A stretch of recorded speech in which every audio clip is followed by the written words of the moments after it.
My name is Kenneth Mugaye. I am the leader of Reach One Touch One Ministries, a faith-based organization reaching out to grandmothers and children under their care in Uganda.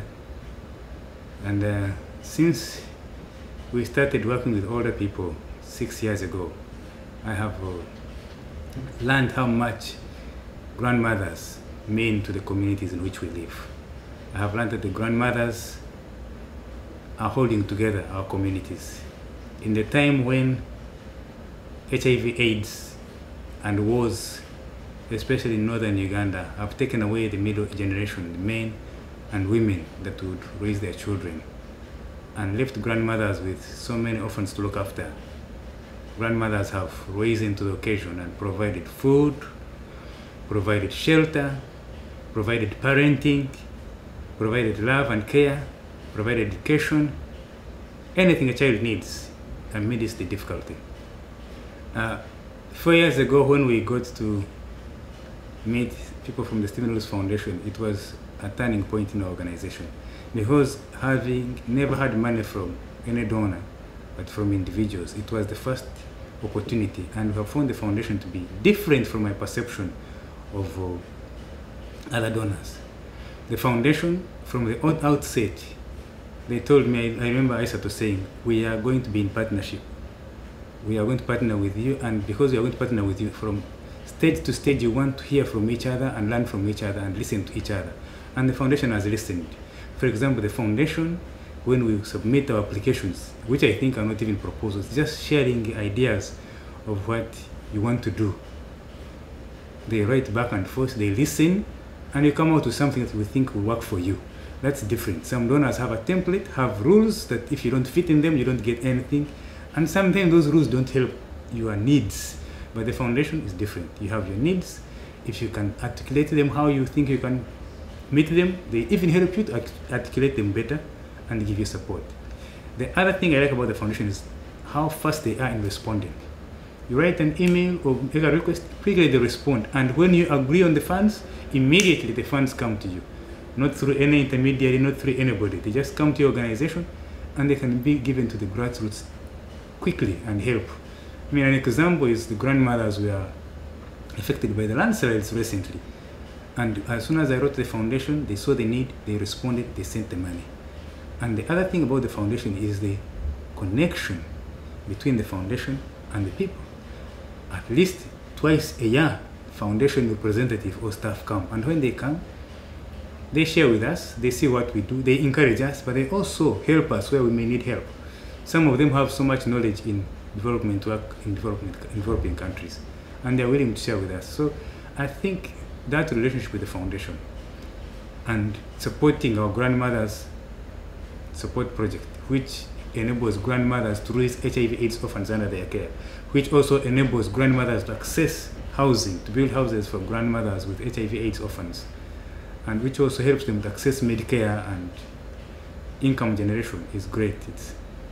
It's been growing from year to year, and now we can see ourselves not only meeting the immediate needs, but enabling the grandmothers to raise income and to meet their needs for now and for the future. You know, the biggest need in my community is creating awareness among the communities on the needs of older people, their grandchildren, and creating a mass of people who are willing to support them in what they fight for. Creating awareness around issues of women and children. Our communities, especially rural communities, they do not regard women and children in the same way they do men. And when this happens and HIV/AIDS comes in an environment of women being not regarded equally as equal as men, then they face more problems. You know, imagine a scenario where women are seen as objects and men can use them. Then the rate of HIV infection runs faster. It's like a wildfire, you know. But also when access to health is difficult, the women are not equally accessing health services because they don't have the cash, they don't have the property, they don't have the means to get there. The men seem to be always ahead of them. And for me as a man, it's challenging to see that us men should be caring for our mothers, but we don't. We seem to always want to put them on the side. So HIV/AIDS is a problem. But it comes amidst two major problems: the attitude towards women and poverty. And that makes it more complicated to fight. The few years I've worked with grandmothers, to see them now rising up to know about HIV/AIDS, to learn how to raise children who have been affected by HIV/AIDS, and how to educate their grandchildren how to protect themselves against AIDS is a big change. So that the grandmothers are no longer feeling helpless, they are no longer feeling lonely, and they are not giving up. They are willing to fight on and make sure that their grandchildren get their needs. It's a change. But most importantly is the education we do for the girl children. When we give girls skills and they're able to earn an income on their own, then we know these girls will not be taken advantage of by men. And when girls are not taken advantage of by men, the rate of HIV/AIDS infection will go down. See, the problem is that girls have emotional, physical, and financial needs. And when men who have a little bit of money and are older come in the picture, at that point, a girl just gives in, you know. I tell an example of this girl, Medias, who is now able to earn money because she has tailoring skills. And she can help her sisters to go to school, who would not have gone because their parents died of AIDS. And because she has her income, she does not have to give in somebody who will give her something to eat or a little bit of money. To me, that is turning the tide against AIDS.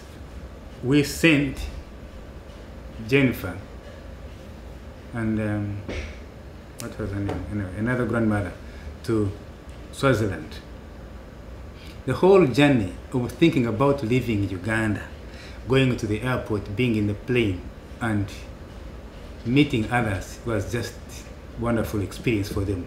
It's one of those things that happens once in a lifetime, makes them happy, makes them look forward to life, and makes them want life and desire to have more life. And when somebody can get that change in their life, it's important and it's very good. But most importantly, when they met other grandmothers, they walked side by side with Canadian grandmothers, they walked side by side with other African grandmothers, they shared their challenges, and they learned from other grandmothers the challenges they face. They shared how they can meet them and how can they can face them. By the time they came back to Uganda, they were energized, they felt somebody else cared about them, they felt they were not in the fight alone, they felt strong to push on, and they came back and told other grandmothers in Uganda that this is possible, we can change things, we have others fighting with us, and we are not finished. The fight is big, but we are able because we are not alone. And people to feel they are not alone, I think means a lot to grandmothers in my community and in Uganda.